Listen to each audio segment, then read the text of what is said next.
The morning sun cast golden rays across Buckingham Palace as teams of workers hurried through the palace gates, their arms filled with decorations and equipment. It was June 4th, 2022, and today would mark one of the most spectacular celebrations in British royal history.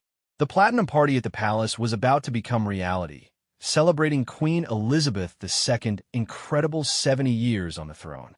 Inside the palace walls, event coordinator Sarah Matthews checked her watch nervously. She had been planning this event for over 18 months, but nothing could have prepared her for the magnitude of what lay ahead. The Queen's Platinum Jubilee was not just any celebration. It was a once-in-a-lifetime moment that needed to be perfect in every detail. The stage construction is running behind schedule, called out James Peterson, the head of technical operations, as he jogged across the palace grounds. Behind him, a massive structure was taking shape in front of the palace's iconic facade. The stage would host some of the world's biggest stars, but right now it looked like organized chaos with cables, lights, and sound equipment scattered everywhere. Sarah pulled out her tablet and scrolled through the endless checklist. 20,000 guests were expected to attend, including members of the royal family, celebrities, dignitaries, and lucky members of the public who had won tickets through a national ballot. The pressure was enormous, but Sarah thrived under pressure. She had organized royal events before, but nothing on this scale. The Queen herself had been remarkably calm about the whole affair. During their last meeting 3 weeks ago, she had simply smiled and said, "I trust you'll make it wonderful, my dear." Those words both comforted and terrified Sarah.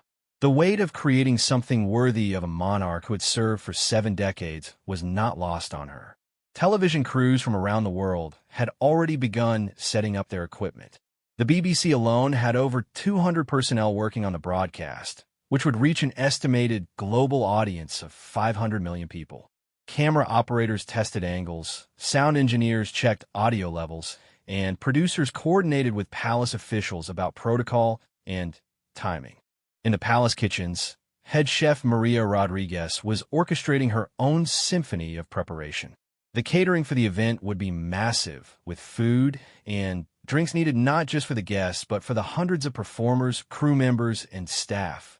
Maria had been working since 4 a.m., directing her team of 30 chefs in preparing everything from elegant canapés for the VIP guests to hearty meals for the working crew. The flowers for the royal box need to be perfect, Maria heard someone say as palace gardener David Williams walked past carrying armfuls of white roses and blue delphiniums. The color scheme had been carefully chosen: red, white, and blue to represent the Union Jack, with touches of gold to symbolize the Platinum Jubilee. Every detail had meaning. Every choice had been deliberated. Prince William arrived at the palace early that morning, wanting to personally check on the preparations. As future king, he understood the importance of this celebration not just for his grandmother, but for the entire monarchy. He walked through the backstage areas, thanking workers and checking on progress. "How are we doing, Sarah?" he asked, finding the event coordinator studying architectural drawings of the guest seating arrangement. "Getting there, Your Royal Highness," Sarah replied, trying to hide her exhaustion. "The sound checks are scheduled for this afternoon, and we're still working on the final security sweeps." Security was indeed a massive undertaking. With heads of state, celebrities, and thousands of members of the public attending, the Metropolitan Police had deployed over 1,000 officers. Sniffer dogs had been checking the ground since dawn, and every entrance would be monitored by multiple security checkpoints. Captain Robert Hayes, head of Royal Security, coordinated with police commanders from his temporary command center set up in the palace's East Wing. Multiple government agencies were involved, from MI5 to the Royal Protection Unit. The security operation was so complex that it had its own dedicated team of 50 coordinators. Meanwhile, in dressing rooms set up throughout the palace, performers were beginning to arrive for their final rehearsals. Diana Ross, who would close the show, had requested a specific type of microphone and particular lighting setup.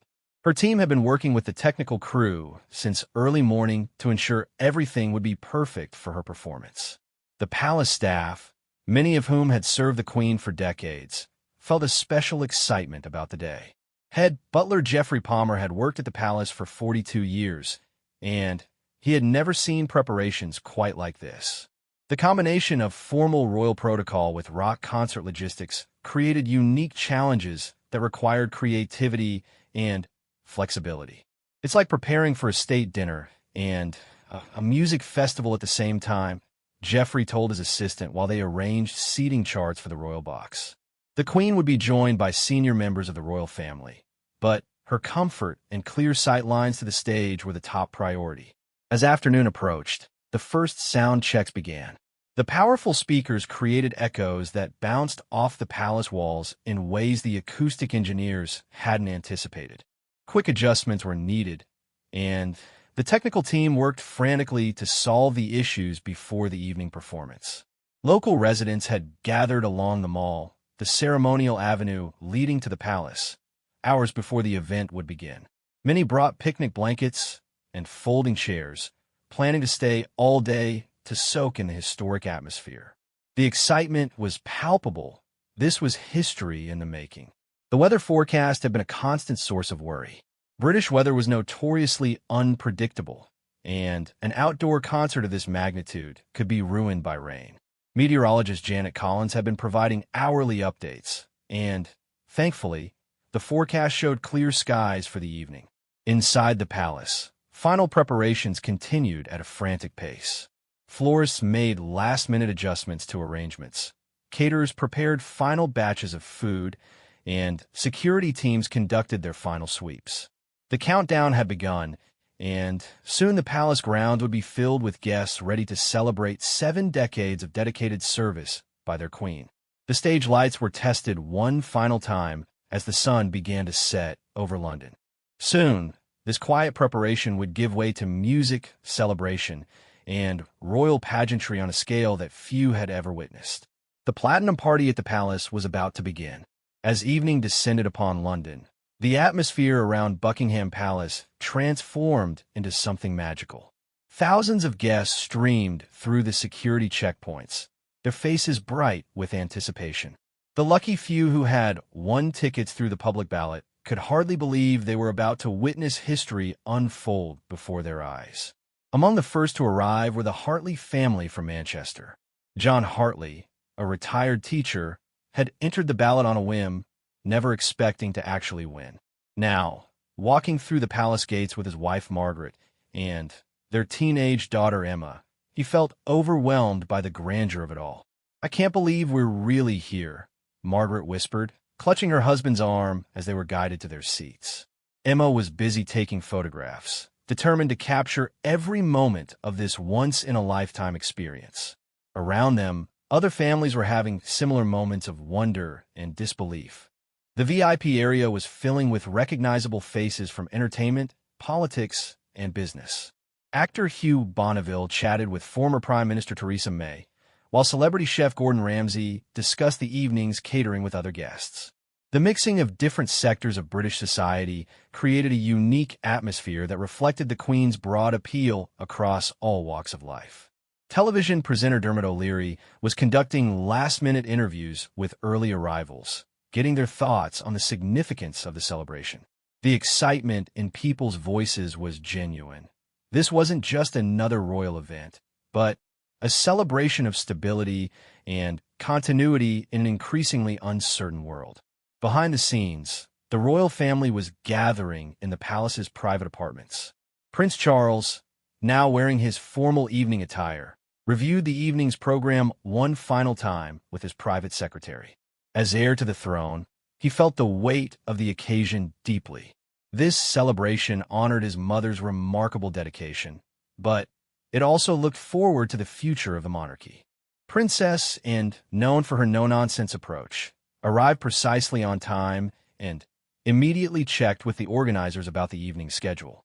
She had been involved in planning several aspects of the Jubilee celebrations and wanted to ensure everything would run smoothly. Her practical nature was perfectly suited to managing the complex logistics of royal events. Prince William and Catherine, the Duke and Duchess of Cambridge, brought their children Prince George and Princess Charlotte to experience this historic moment.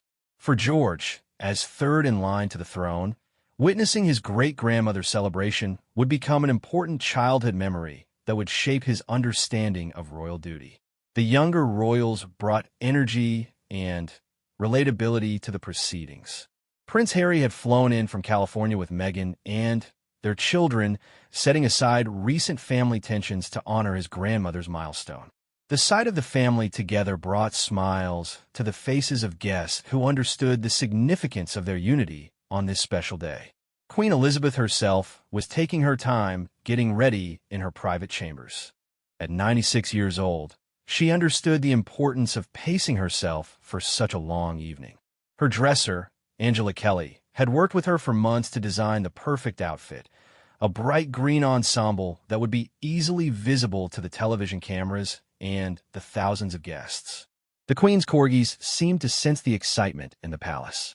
They had been temporarily relocated to quieter quarters to avoid the chaos, but their absence from the Queen's side was noticeable to the staff who knew her daily routines. Tonight was about celebrating her public service, but those closest to her also appreciated the private person behind the crown. Outside, the last groups of guests were finding their seats as the sun set completely. The palace facade was illuminated with carefully designed lighting that made the historic building look like something from a fairy tale. Professional photographers captured images that would appear in newspapers around the world the next morning. The technical crew completed their final checks as the audience settled in. Sound levels were tested one last time, camera angles were confirmed, and backup systems were verified. With a global television audience expected to reach 500 million people, there was no room for technical difficulties. Celebrity guests continued to arrive, creating moments of excitement among the public ticket holders. When Sir Elton John's car pulled up, a cheer went up from the crowd. Dame Judi Dench waved to fans as she walked to her seat, while Sir David Attenborough stopped to chat with young guests about wildlife conservation. The atmosphere was unlike anything London had seen before. It combined the formality of a state occasion with the energy of a rock concert. Guests ranged from heads of state to school children, from military veterans to young entrepreneurs. This diversity reflected the Queen's role as monarch of a modern, multicultural nation. As the official start time approached, the excitement became almost palpable. People checked their phones one last time before the performances began, sharing photos and updates with friends and family who weren't lucky enough to be there in person. Social media was already buzzing with anticipation. The royal box was prepared with military precision. Each member of the royal family had an assigned seat that considered both protocol and practical matters like sight lines to the stage. The Queen's chair was specially designed for her comfort during the long evening ahead. Palace guards in their distinctive red uniforms and tall black hats took their ceremonial positions. While their role was largely ceremonial for this event, their presence added to the sense of tradition and continuity that defined the evening. Soon, the Queen would make her appearance, and the Platinum Party at the palace would officially commence with a celebration worthy of 7 decades of dedicated service to the nation and Commonwealth. The moment everyone had been waiting for finally arrived. As the palace clock struck 8, a spotlight suddenly illuminated the balcony above the crowd. Queen Elizabeth II stepped forward, wearing her stunning emerald green outfit that seemed to glow under the stage lights. The crowd erupted in thunderous applause that lasted for nearly 5 minutes, with people standing and cheering from every corner of the venue. The Queen smiled and waved, her face showing genuine pleasure at the warm reception. Despite her advanced age, she appeared energetic and engaged, clearly moved by the overwhelming display of affection from her subjects. This was her moment, the culmination of 70 years of service, and the joy on her face was unmistakable. Beside her stood Prince Charles, Prince William, and other senior members of the royal family. The sight of 3 generations of future monarchs together created a powerful image of continuity and stability. Cameras flashed constantly as photographers captured what would become iconic images of the House of Windsor. The opening ceremony began with a spectacular light show projected onto the palace facade. Images from the Queen's reign flashed across the building, Her coronation in 1953, her wedding to Prince Philip, state visits around the world, and countless public engagements. The technology transformed the centuries-old building into a giant movie screen, creating a breathtaking visual timeline of her remarkable life. Adam Lambert and Queen opened the musical performances with a rousing rendition of "We Will Rock You" that had the entire crowd clapping and stamping their feet. The choice was perfect, energetic enough to excite the audience while respectful enough for the royal setting. Lambert's powerful voice filled the night air, and even the Queen could be seen tapping her foot to the rhythm. The production values were extraordinary. State-of-the-art sound systems ensured that every note reached the furthest corners of the venue, while lighting rigs created atmospheric effects that enhanced each performance. The technical crew's months of preparation showed in every perfectly timed light cue and crystal-clear audio moment. Following Queen, Alicia Keys took the stage with a soulful performance that showcased her incredible vocal range. She dedicated her song to Her Majesty's lifelong commitment to service, and her heartfelt delivery brought tears to many eyes in the audience. The intimate nature of her performance created a beautiful contrast to the high-energy opening act. Between performances, presenter Kirsty Young shared stories about the Queen's reign, highlighting key moments and achievements. These narrative segments helped educate younger audience members about their monarch's history while giving older viewers nostalgic moments to remember their own experiences during her reign. The diversity of performers reflected modern Britain perfectly. Nile Rodgers brought disco energy to the palace grounds, while Mimi Webb represented the new generation of British pop stars. Each act brought their own style and personality to the celebration, creating a musical journey through different genres and generations. One of the evening's most touching moments came when a children's choir from across the Commonwealth performed together via satellite link. Young voices from Canada, Australia, New Zealand, and dozens of other nations joined in harmony, symbolizing the global reach of the Queen's influence. Many audience members wiped away tears as they watched children from around the world unite in song. The Queen herself appeared completely captivated by the performances. Television cameras caught her nodding along to familiar songs, smiling at humorous moments, and applauding enthusiastically after each act. Her genuine enjoyment of the evening was infectious, and guests found themselves feeling privileged to share this special moment with her. Prince William surprised the audience by taking the stage to deliver a personal tribute to his grandmother. His words were heartfelt and genuine, speaking about her dedication to duty and her role as the family's anchor.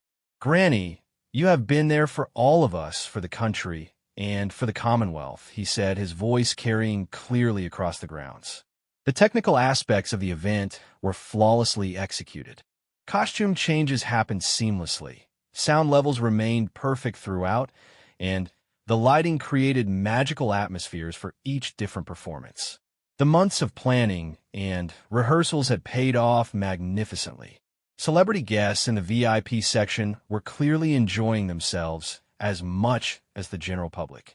Sir Paul McCartney was spotted singing along to several songs, while Dame Helen Mirren appeared moved during the more emotional moments. Their presence added glamour to the event, while their genuine reactions showed this was more than just another celebrity gathering. The international media coverage was extensive, with news crews from around the world broadcasting live updates throughout the evening. Social media exploded with photos and videos from attendees, creating a digital celebration that extended far beyond the physical boundaries of the palace grounds. Security remained tight, but unobtrusive throughout the early evening.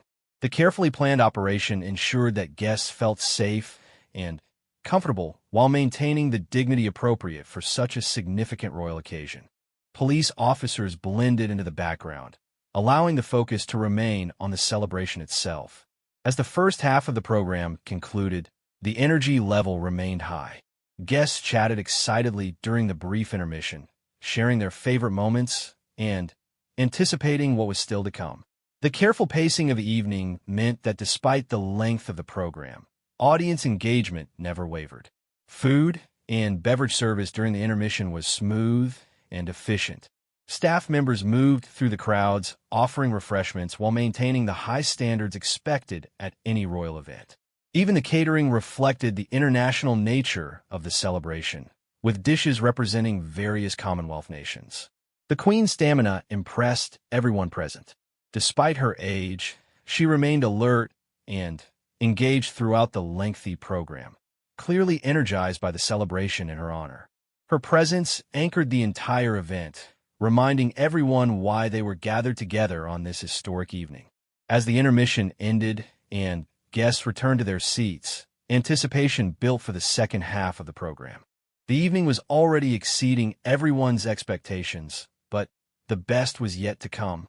The stage lights dimmed once again, and the crowd settled in for more spectacular performances that would cap off this unforgettable celebration of their beloved Queen's Platinum Jubilee. The second half of the Platinum Party opened with one of the evening's most anticipated moments. Sir Rod Stewart took the stage wearing his signature leopard print jacket, bringing rock and roll energy that seemed to electrify every person in the audience. His raspy voice belted out classic hits while he strutted across the stage with the confidence that had made him a legend for over 5 decades. Tonight, we celebrate the greatest lady in the world, Stewart shouted to the crowd, pointing toward the royal box where the Queen sat beaming. His enthusiastic tribute brought roars of approval from the 22,000 guests, many of whom had grown up listening to his music and now found themselves sharing this incredible moment with both the performer and their monarch. The production team had outdone themselves with the staging for Stewart's performance. Pyrotechnics lit up the night sky behind the palace, creating a spectacular backdrop that could be seen for miles around London. The combination of music, lights, and fireworks created a sensory experience that guests would remember for the rest of their lives. Following Stewart, the evening took a more contemporary turn with performances by Ed Sheeran and George Ezra, representing the new generation of British musical talent. Sheeran's acoustic guitar and gentle voice created an intimate atmosphere despite the massive venue, while Ezra's folk pop style had the crowd swaying and singing along to familiar lyrics. What made these performances special was how each artist adapted their usual concert style to fit the royal setting. Songs were chosen carefully to be appropriate for the mixed-age audience, while still showcasing each performer's unique talents. The result was a musical experience that felt both familiar and uniquely special. Between musical acts, the evening featured several surprise elements that kept the audience engaged. A specially commissioned film featuring famous British landmarks narrated by Sir David Attenborough played on massive screens, celebrating the natural beauty of the United Kingdom and Commonwealth nations. His distinctive voice, describing the landscapes that the Queen had visited during her reign, created a sense of national pride among the viewers. The royal family's reactions throughout the evening provided entertainment in themselves.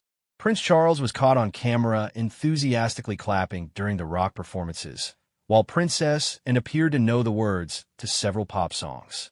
These candid moments humanized the royals and showed their genuine enjoyment of the celebration. One of the evening's most moving segments featured veterans from conflicts throughout the Queen's reign. Representatives from the Falklands War, Gulf War, Afghanistan, and other military operations shared brief testimonials about the Queen's support for the armed forces. Their words carried special weight, as these were people who had served their country just as the Queen had served throughout her reign. The technological aspects of the event continued to impress throughout the second half. Drone displays created moving patterns in the sky above the palace, forming the crown, the royal cipher, and other symbols associated with the monarchy. The precision of the drone choreography was breathtaking, with hundreds of illuminated devices moving in perfect synchronization. Children from schools across the United Kingdom participated in a massive virtual choir that appeared on screens throughout the venue. Their innocent voices singing "God Save the Queen" created one of the evening's most emotional moments. Many adults in the audience were visibly moved, remembering their own school days singing the national anthem and now witnessing their own children or grandchildren participating in this historic celebration. The Queen herself remained the center of attention throughout the evening, not because she demanded it, but because of the genuine affection and respect shown by every performer and guest. Television cameras frequently cut to shots of her reactions, and her obvious pleasure in the proceedings added to everyone's enjoyment of the event. Security teams continued their vigilant work throughout the evening, but their presence remained unobtrusive. The careful planning that had gone into the event showed in every smooth transition, every perfectly timed entrance, and every seamless technical element. What could have been a logistical nightmare instead appeared effortless to the guests enjoying the celebration. International guests brought a global perspective to the evening. Representatives from Commonwealth nations, European royalty, and diplomatic missions added to the sense that this was truly a world celebration of the Queen's service. Their presence highlighted her role not just as Britain's monarch, but as a respected figure on the international stage. The catering staff worked tirelessly throughout the evening to keep guests comfortable and refreshed. Special dietary requirements for thousands of people had been carefully planned for, and the service remained impeccable despite the challenging outdoor setting and massive scale of the event. As the second half of the program progressed, anticipation began building for the grand finale that everyone knew was coming. Diana Ross, the legendary Motown star, was scheduled to close the evening, and excitement buzzed through the crowd as her performance time approached. Technical crews made final adjustments to the stage setup while the audience chatted excitedly about what was still to come. The evening's pacing had been perfect, with high-energy performances balanced by quieter, more reflective moments. The variety ensured that the lengthy program never felt boring or repetitive, and the royal setting added dignity and significance to every element of the show. Weather conditions remained ideal throughout the evening, with clear skies allowing the full impact of the lighting and fireworks displays. The temperature was comfortable for the outdoor audience, and gentle breezes occasionally carried the music beyond the palace grounds to listeners gathered along the mall and in nearby parks. As the penultimate act finished their performance and the stage was quickly reset for Diana Ross, the excitement in the venue reached fever pitch. The Queen appeared as alert and engaged as she had been at the beginning of the evening, clearly energized by the celebration in her honor and ready for the spectacular finale that would cap off this unforgettable night. The countdown to the climax had begun, and 22,000 guests prepared themselves for what promised to be an extraordinary ending to an already perfect evening celebrating 7 decades of dedicated royal service. As the stage lights dimmed for the final time, a hush fell over the massive crowd. Then, from speakers positioned throughout the venue, the opening notes of "I'm Coming Out" began to play, and the audience erupted in anticipation. Diana Ross, the legendary Motown superstar, stepped onto the stage wearing a glittering gown that caught every light beam and threw sparkles across the front rows of guests. At 78 years old, Ross moved with the grace and confidence that had made her an international icon for over 6 decades. Her voice, still powerful and distinctive, filled the night air as she launched into a medley of her greatest hits. The crowd was on their feet immediately, and even members of the royal family could be seen dancing in their seats. The Queen, despite her age and the late hour, appeared completely captivated by Ross's performance. Television cameras caught her smiling broadly and, keeping time with the music, clearly enjoying this spectacular finale to her platinum celebration. The sight of the monarch so obviously pleased added to the joy felt by everyone present. Ross had chosen her song selection carefully for the royal audience. Upside Down, Love Hangover, and When You Tell Me That You Love Me got the crowd moving, while her rendition of Where Did Our Love Go created a more intimate moment despite the massive venue. Each song was performed with the professionalism and energy that had made her a global superstar. The production team saved their most spectacular effects for Ross's performance. Fireworks exploded in perfectly choreographed sequences above the palace, their colors reflecting off the building's windows and illuminating the thousands of faces in the crowd. Laser lights created geometric patterns across the sky, while smoke machines added dramatic atmosphere to the stage. During her performance of Chain Reaction, Ross made an unexpected gesture that brought the house down. She pointed directly at the Queen and dedicated the song to her, saying, "This is for you, Your Majesty. You've been our chain reaction of love and service for 70 years." The crowd's roar of approval was deafening, and the Queen's delighted response was visible to everyone.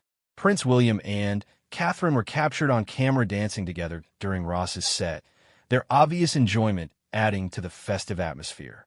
Prince Charles joined in the applause enthusiastically, while Princess Anne was spotted singing along to songs she clearly knew well. The sight of the royal family, so relaxed and happy, created perfect moments for photographers. As Ross launched into "I Will Survive," the symbolic meaning wasn't lost on anyone present. Here was a celebration of resilience, of dedication, and of service that had indeed survived and thrived through 7 decades of enormous social, political, and cultural change. The Queen had not just survived, but had become a beloved constant in an ever-changing world. The technical execution of the finale was flawless. Sound levels remained perfect despite the outdoor setting. Lighting cues were timed to the second, and the pyrotechnics created dramatic punctuation marks for each musical climax.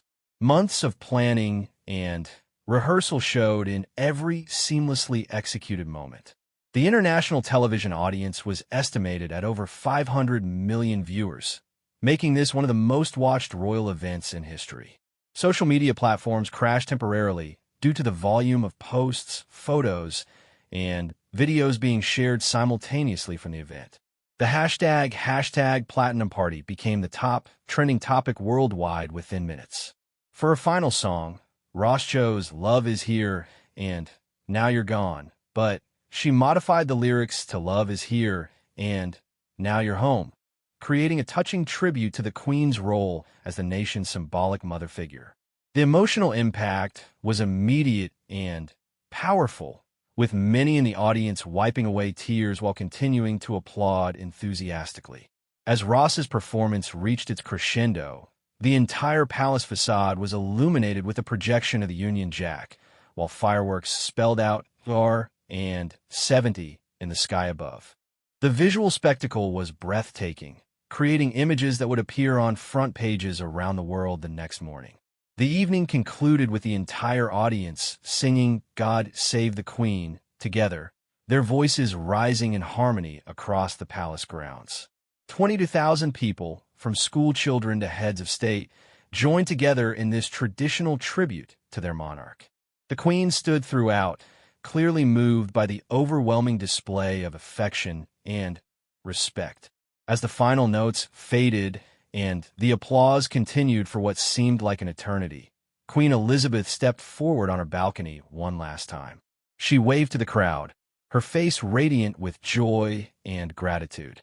This image, the Queen silhouetted against the illuminated palace, surrounded by the love of her people, became the defining moment of the entire celebration.